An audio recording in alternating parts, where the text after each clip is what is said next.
Hey guys, welcome back to the channel. Welcome back to another Research 101 episode. I hope you had a great weekend because I've got a very useful, in my opinion, and probably one of the key topics I want to talk about on this channel in regards to research, which is mental health. Now, before I go into it, if you are new to the channel, please do consider subscribing as you can see on the bottom. Give a like if you do enjoy this video and click that post notification bell so you know when we upload. When I mean we, I mean I. I don't have a team yet, but who knows. But in any case, in terms of the video itself, the tips I'm about to share in this kind of life lessons and mental health aspect of doing a PhD come from experience.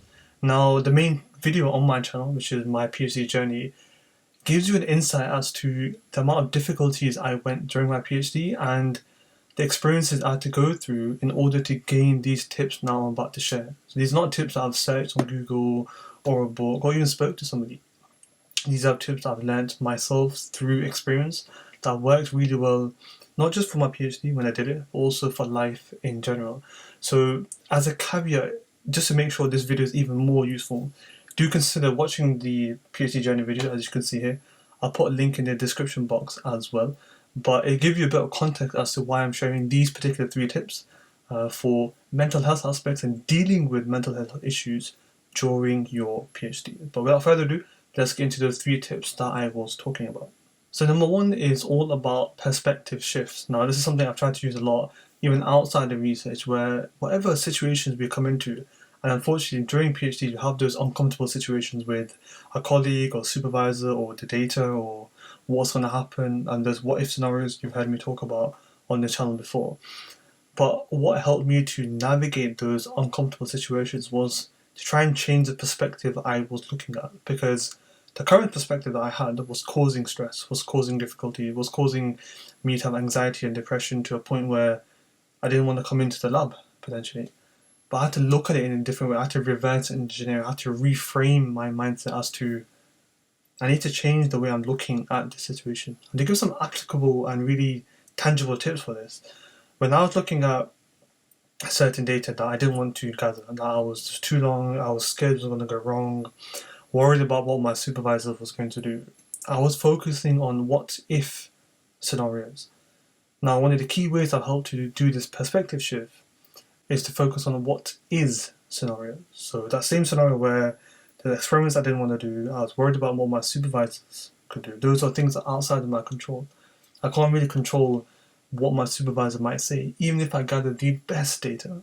All I can do is focus on improving my ability to perform said experiment, improve my ability to learn about how to analyze said experiment, make sure I make time to develop practice, etc., and focus on that alone. When I look at that perspective, I had a lot less stress and anxiety about what will my supervisor say, what if it goes wrong. Now, to give you another perspective shift kind of idea, is looking at something known as first principles. Now, I was thinking about this when I was doing my PhD, and then actually a few months ago I realized that Elon Musk was somebody who did this. I'm not saying he copied me, but it was good to know I was thinking on the same kind of wavelengths as somebody, as knowledgeable as him in terms of work ethic and how he decides things. And what this first principle kind of scenario is that you break down whatever thing you're going through, whatever problem you're going through, to the bare basics. And what are the best simple first principle, simplistic things you can talk about in terms of this problem that you have. Now, this sounds a little bit wishy-washy, but again, let me give you an example of how this plays. Now, let's say you're writing your thesis. You're thinking of a complex part of a chapter in your thesis. If you break it down into kind of first principles, you look at, okay, what's that topic area? What do I need to say? I need to say why something happened, how did something happen? You hear me talk about these two a lot, why and how, what went right, what went wrong, how can I improve? Those are like kind of very simple first principles. And then I focus on each one. And that's actually how I wrote my thesis in such a short space amount of time. But that perspective shift came from worrying about how am I going to finish to actually finishing. And all I did was change my perspective, change my viewpoint. And this is very tangible to the third point I'm going to talk about later, which is about the kind of practice of gratitude. But as a finishing off point for this segment, think about your perspective of how you're looking at a certain situation. Look at the bigger picture. Look at what other people may think, because you might be looking at it from a very narrow-minded point of view. assuming somebody's saying yes or no, or assuming somebody's going to say this or that. Try and put yourself outside of it. Look at the bigger picture and look at, is it actually that bad? And that's something else that I talk about in kind of perspectives. Why are you worrying about something that's actually not that big of a deal? You know, and those kind of combinations hopefully can help you to look into perspective a bit more. But I'm going to be talking about that in another video in a bit more depth to give you kind of a perspective about how I look at the world, especially in terms of research. But I want you just to hit home a little bit of nuggets about how to change your perspective. And especially one thing I want to add, sorry, I know I'm rambling a bit, but is to note down, write it down on a journal, write it down somewhere on the piece of text, how you're looking at a certain situation, and then lay down options of what can happen, what is actually a more reasonable approach to that same scenario you're actually anxious about or stressed about. But yeah, perspective shift, really important. Number two, yeah, that is number two. It's like one and one. Number two. Number two is hope versus expectation.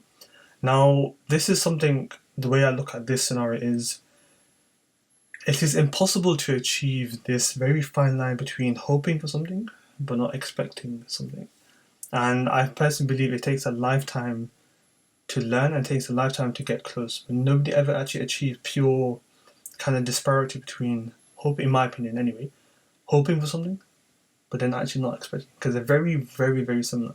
The reason why I looked at this in terms of mental health was when you're looking for help, like in research from your supervisors, from your fellow colleagues, from maybe friends you're living with, whoever, you sometimes might hope they may help. But then when you focus on the expectation, it can sometimes hurt you. It can sometimes make you feel, frustrated or anxious or stressed that I expected that person to do this. I expected that person to help. And that can cause a lot of problems for yourself. So no matter how independent you would be, no matter how of a great researcher you might be, and even the person, these situations are applicable to life in general. You will find yourself depending on a person or helping or needing help for somebody. But learning to hope that they might help and not to get too down when they may not come helps you to minimize that kind of mental health trigger that can occur where you get really anxious. And I used to do this a lot. I used to expect a supervisor might do X, Y, and Z. And I found myself leaning on that when, even though it might have been their job, I didn't want to kind of focus on what they could do. I need to focus on having that goodwill hope, having that not to become sinister or aggressive or self-centered, but not to get too disheartened when that expectation wasn't met. And that's what I mean by somebody might look at it and say, right, don't expect anything, go in a closed box, focus on yourself, don't care about anybody else. That's not the case. You still hope that somebody might help you, your close ones, your supervisors, your colleagues. But when it's not there, that's where the change is a bit different, where you don't get too, bogged down about the expectation not being met. But telling yourself that, actually talking about it, hope versus expectation, can really help to minimize certain mental health kind of problems that do arise from that unfortunate grasp of expectation. So hopefully that helps for yourself. But write it down. Maybe even make a list, for example, every day where you hope for something, and did it come? Great. Did it not come? Not a problem. So I've learned, writing stuff down, talking about it. So much so that I like talking so much. I made YouTube videos, so sometimes I talk to myself, and that's something that's really helped me for perspective shift and even for this hope versus expectation. And now, lastly, number 3, which is looking at the notion of practicing gratitude. Now, this is something very kind of personal to me in terms of how I try to look at life. We're all human, we make mistakes, but how we try to look at life to make somebody relentless, disciplined, motivation. There's a book called Motivation is the Myth, which is another topic. But this notion of trying to stay disciplined, and in my opinion, my kind of take is trying to stay relentless, comes from my kind of practice of gratitude where I can. Now, to give you a scenario of how this happens is, I used this analogy many years ago, and I still think it's quite applicable. That imagine you watching that. Let's say there's thousands of you watching. I'm dreaming, but let's say there's hundreds of you watching. Probably still dreaming. Alright, let's say there's maybe 10 or 15 of you watching. Now, let's say I gave you all a MacBook Air, and I gave us a gift. So here it is. Imagine I come back in 2 weeks' time. I say, how was that gift that I gave you? Some of you might have not opened it, so obviously I would be upset. Some of you might be using it and say, oh yes, cheers, thanks. I really appreciate it, thanks. And that would have made me feel better. But then they're kind of like the third category where you're using it like crazy, you're making the most out of it, and you're really kind of thankful that, look, you've changed my life. I'm really grateful for what you gave me, and I'm making the best use of it. The reason why I mention this analogy is, irrespective of your faith, what you believe in, your core values, the notion of gratitude remains the same. Whether you believe it's divine intervention, whether you believe it's just innate, the concept of gratitude remains the same. But the key difference is how you practice that gratitude. The way I look at it, saying thank you is not enough to myself or to whoever. Making use of what I believe I have to the best of my ability is a form of gratitude. That's not easy, you have ups and downs. But try and remind myself time and time again that whatever scenario I am in, yes, it could be worse. It's a bitter pill to swallow, but it's true. There are 1,000, if not millions of people who would love to be in the position that we are in. We have problems, yes. There's people not being able to eat. Now that doesn't mean it's not belittling the problems that we face, or even I faced during my PhD. But it shows, you kind of put things in perspective, as I mentioned earlier. It put things into context and it makes you feel like, okay, I do have a problem, but maybe I'm potentially making a bigger deal out of it than I should have. Not saying it's not a problem, but there's also other sides where maybe if I was more grateful for the scenario that I was in, I wouldn't be looking at it as a negative point of view. I wouldn't be looking at the situation in a very negative point of view. Now, here's a way to explain this in a really easy kind of context. I didn't get paid for my PhD, so I had a fees-only scholarship, which meant my fees were paid for by the university, as most fully funded scholarships are, but I didn't get paid to do my PhD. Now, if I wasn't grateful for scenario, I would be moaning about why I didn't get paid, and there were times where I was. But it could have been that I couldn't get to do a PhD at all. That could have been the flip side. There's many other people who didn't get a chance to do a PhD. So here's me moaning about not getting paid and have to work many jobs. But somebody else might have been walking past me, just thinking, maybe walking past me through town thinking, I wish I got that position to do a PhD. Now I'm struggling, I don't know what to do. Perspective, hope versus expectation, gratitude, they're all interlinked. And I realised this very early on. I realised that, hold on, comparison is a thief of joy related to this. And I should really be more grateful for what I have, because what I'm doing right now is also a gift, in my opinion. I'm looking at the camera, I'm talking to the microphone, I'm moving my hands. Sometimes we take that for granted as well. And when we look at the little things, maybe we can start to appreciate the bigger things that we have as well. Many of you have a PhD opportunity. There's many people who didn't get a chance to do a PhD. Many of you have fully funded scholarship, and you may be concerned about X, Y, and Z, and which is fine. I'm not saying don't have problems or don't belittle their problems. But there's many others who would relish those problems that we have as well. So it's to deal with the problems that we have, but not to maybe complain so much. This is, again, learning from my experience. Because when there's gratitude, you become more positive, you become more focused. You become more focused on the solutions as opposed to moaning about the problems. And all of that is very intertwined into positive gratitude forms of thinking and forms of action, as opposed to like, man, that's annoying. Did you hear what the supervisor said? Do you know, I'd spend 4 days waiting for something to arrive, where you could have done something else, perhaps. So that initial feeling is fine. It's human nature. You get annoyed about something, but I think practicing gratitude on a daily basis and looking at the way you see life can really help to overcome certain mental health problems. I am not saying for one fact that these few tips will solve all mental health problems. No. Some people do need therapy, some people do need support. But there are many times where there are certain things that I personally feel, from my experience, will help. Now, to end on, to kind of give you a context, I wasn't paid for my PhD.